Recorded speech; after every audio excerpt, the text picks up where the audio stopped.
Baik, bismillahirrahmanirrahim. Assalamualaikum warahmatullahi wabarakatuh. Eh, Perkenalkan, saya Astri Naulan Putri dengan NIM H07 12 11 18 dari kelas Sistem Informasi A. Jadi di sini saya akan menjelaskan mengenai pemahaman struktur data.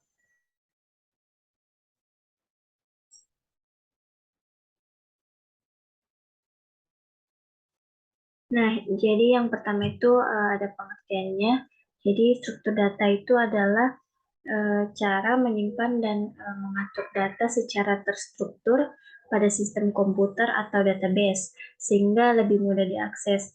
Nah, secara teknis itu data dalam bentuk angka, huruf, simbol, dan lainnya ini diletakkan dalam kolom-kolom dan susunan tertentu. Jadi ini dalam menyusun data terdapat beberapa istilah, yaitu ada node dan indeks. Jadi node itu adalah elemen yang terdapat dalam struktur data. Setiap node berisi pointer ke node selanjutnya. Kemudian yang kedua ada indeks, yaitu objek dalam sistem database yang bisa mempercepat proses pencarian data. Kemudian selanjutnya yang kedua itu tipe-tipe struktur data. Ada 7. Yang pertama tipe array. Jadi tipe array ini mempunyai kumpulan elemen yang jaraknya berdekatan. Nah, array dapat membantu seseorang untuk mencari data secara acak hanya menggunakan indeksnya. Selain itu, array juga memungkinkan kita untuk menyimpan beberapa data dengan jenis yang sama dalam satu nama. Kemudian yang kedua, ada linked list. Jadi tipe yang kedua ini adalah struktur data yang terdiri dari urutan data linear yang dihubungkan satu sama lain. Nah, saat menggunakan tipe ini, kita harus mengakses data secara manual. Jadi tipe linked list ini terbagi menjadi 3 jenis, yaitu single linked list, kemudian double linked list, dan circular linked list. Kemudian yang ketiga, ada tipe data stack. Jadi stack itu adalah tipe struktur data yang linear dan mengikuti urutan tertentu.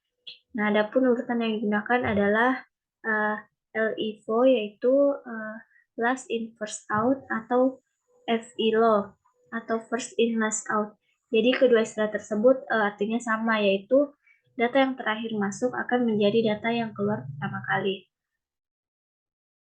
Kemudian tipe data yang keempat ada Kuayu. Jadi tipe data ini adalah tipe struktur data linear yang mengikuti uh, urutan tertentu, yaitu FIFO atau first in first out. Jadi data yang masuk pertama kali adalah data yang pertama kali diambil. Jadi tipe data yang keempat ini adalah kebalikan dari tipe data stack tadi. Kemudian yang kelima ada tipe data tree atau pohon. Jadi tipe data ini adalah tipe struktur data yang memiliki bentuk seperti pohon.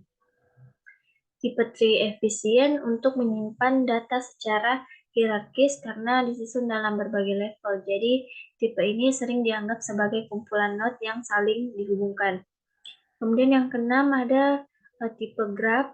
Jadi tipe ini adalah tipe data yang berisi beberapa node yang saling terhubung. Node pada tipe graf disebut sebagai simpul. Jadi setiap garis akan saling menghubungkan dua simpul. Dan yang terakhir ada tipe data hash table. Jadi hash table ini adalah tipe yang digunakan untuk menyimpan data secara asosiatif. Tipe ini akan menyimpan data dalam format array. Kemudian ada karakteristik struktur data.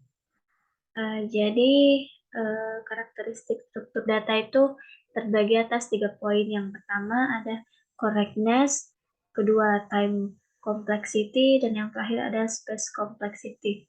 Jadi yang pertama itu correctness adalah struktur data implementasi yang harus mengimplementasikan antarmuka dengan benar.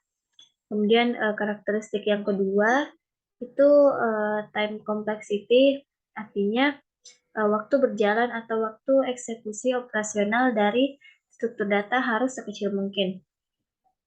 Dan yang terakhir ada space complexity, yaitu kompleksitas ruang operasi struktur data harus sesedikit mungkin. Kemudian selanjutnya ada persyaratan dasar struktur data. Ada dua, yang pertama itu interface dan yang kedua implementasi. Jadi di interface ini struktur data masing-masing memiliki antarmuka. Nah, di sini antarmuka merupakan operasi yang mendukung struktur data. Antarmuka juga hanya menyediakan daftar operasi yang didukung, jenis parameter mereka dapat menerima dan kembali jenis operasi ini. Kemudian implementasi ini menyediakan perwakilan internal struktur data. Implementasi juga menyediakan definisi dari algoritma yang digunakan dalam operasi dari struktur data. Selanjutnya ada basic terminologi atau istilah-istilah. Jadi yang pertama itu ada data, yaitu terdiri dari nilai atau set nilai. Kemudian yang kedua data item. Nah, data item ini merujuk kepada satu unit nilai-nilai. Kemudian yang ketiga grup item. Di sini item data yang terbagi dalam sub-item disebut sebagai kelompok item atau grup item. Selanjutnya ada elementary item. Elementary item ini item data yang bisa dibagi, disebut sebagai dasar item. Kemudian atribut dan entity. Jadi entitas adalah bahwa yang berisi atribut atau sifat yang dapat ditetapkan nilai-nilai tertentu. Kemudian selanjutnya ada entity set. Jadi entitas atribut serupa membentuk sebuah set entitas. Kemudian ada file. File adalah satu unit dasar informasi yang mewakili atribut dari suatu entitas. Kemudian ada record. Jadi record ini adalah kumpulan bidang nilai suatu entitas. Dan yang terakhir ada file. Jadi file adalah kumpulan catatan entity dalam satu set entitas. Kemudian di sini saya akan membahas kegunaan struktur data. Yang pertama itu dapat membuat proses pemrograman yang mudah. Yang kedua, struktur data dapat menyimpan dan mengatur data secara terstruktur. Yang ketiga, struktur data dapat dijadikan sebagai pertukaran data. Kemudian yang keempat, meningkatkan kualitas algoritma. Kemudian yang kelima, mengantisipasi masalah coding. Kemudian yang keenam, mengelola sumber daya dan layanan. Yang ketujuh, sebagai pengindeksan. Kemudian yang kedelapan, lancar dalam pencarian atau searching. Kemudian yang kesembilan, yang terakhir yaitu skalabilitas. Adapun materi yang terakhir yaitu contoh-contoh penerapan struktur data dalam kehidupan sehari-hari. Jadi di sini saya hanya mengambil 3 tipe data. Yang pertama itu ada list, yang kedua stack, dan yang ketiga queue atau antrian. Jadi yang pertama itu list. Nah, tipe data list ini merupakan sebuah kumpulan benda di mana setiap benda memiliki posisinya.